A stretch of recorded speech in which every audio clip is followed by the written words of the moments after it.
England വനിതകളെ 24 റൺസിന് പരാജയപ്പെടുത്തി തുടർച്ചയായി രണ്ടാം T20യിലും ഇന്ത്യക്ക് ഉജ്ജ്വല വിജയം. ഇതോടെ 5 മത്സര പരമ്പരയിൽ 2-0 ഇന്ത്യ മുമ്പിലെത്തി.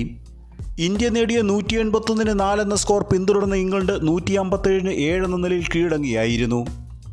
63 റൺസ് എടുത്ത് പുറത്താകാതെ നിൽക്കുകയും ഇംഗ്ലീഷ് ക്യാപ്റ്റനെ പുറത്താക്കുകയും ചെയ്ത് ഇന്ത്യൻ വിജയത്തിൽ നിർണായക പങ്ക് വഹിച്ച ഓൾറൗണ്ടർ അമൻജോത് കൗറാണ് പ്ലെയർ ഓഫ് ദ മാച്ച്. തുടർച്ചയായി രണ്ടാം മത്സരത്തിലും ടോസ് വിജയിച്ച ഇംഗ്ലണ്ട് ഇന്ത്യയെ ബാറ്റിങ്ങിന് അയക്കുകയായിരുന്നു. രണ്ടാം ഓവറിൽ തന്നെ ഷഫാലി വർമ്മയുടെ വിക്കറ്റ് ഇന്ത്യക്ക് നഷ്ടമായി. 5-ാം ഓവറിൽ 13 റൺസ് എടുത്ത സ്മൃതി മന്ദാന കൂടി പുറത്തായതോടെ ഇന്ത്യ ബാക്ക് ഫുട്ടിലായി.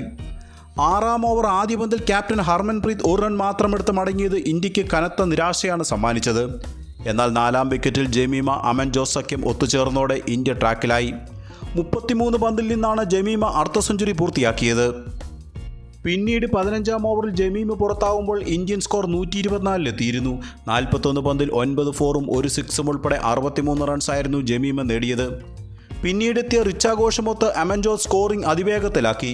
35 പന്തിൽ നിന്നും 50 നേടിയ അമൻജോത് കൗറിൻ്റെ കൂറ്റിനടികൾ 181-4 എന്ന സ്കോറിൽ ഇന്ത്യയെ എത്തിച്ചു.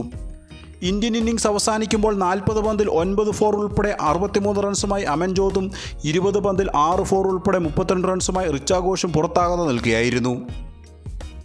ആദ്യ ഓവറിൽ തന്നെ റണ്ണൌട്ടിലൂടെ വിക്കറ്റ് നഷ്ടമാക്കിയാണ് ഇംഗ്ലണ്ട് മറുപടി ബാറ്റിംഗ് ആരംഭിച്ചത്. 2-ാം ഓവറിൽ 2-ാം വിക്കറ്റും വീഴ്ത്തി ദീപ്തി ശർമ്മ ഇംഗ്ലണ്ടിനെ ഞെട്ടിച്ചു. 4-ാം ഓവറിൽ ഇംഗ്ലീഷ് ക്യാപ്റ്റൻ ബ്രെൻഡിനെ പുറത്താക്കി അമൻജോത് 3-ാം ഇംഗ്ലീഷ് വിക്കറ്റും വീഴ്ത്തി. 4-ാം വിക്കറ്റിൽ ഇംഗ്ലണ്ട് 87 വരെ എത്തിയെങ്കിലും മറ്റൊരു റണ്ണൌട്ടിലൂടെ ഇന്ത്യ വീണ്ടും മത്സരത്തിൽ പിടിമുറക്കി. മികച്ച ബൗളിംഗ് പ്രകടനത്തിലൂടെ ഇന്ത്യ ഇംഗ്ലീഷ് ബാറ്റർമാരെ വരിഞ്ഞു മുറുക്കിയപ്പോൾ 157-7 എന്ന സ്കോറിൽ ഇംഗ്ലണ്ടിൻ്റെ പോരാട്ടം അവസാനിച്ചു. പരമ്പരയിലെ അടുത്ത മത്സരം ജൂലൈ 4 നടക്കും. മറ്റൊരു വീഡിയോയുമായി വീണ്ടും കാണാം. നന്ദി.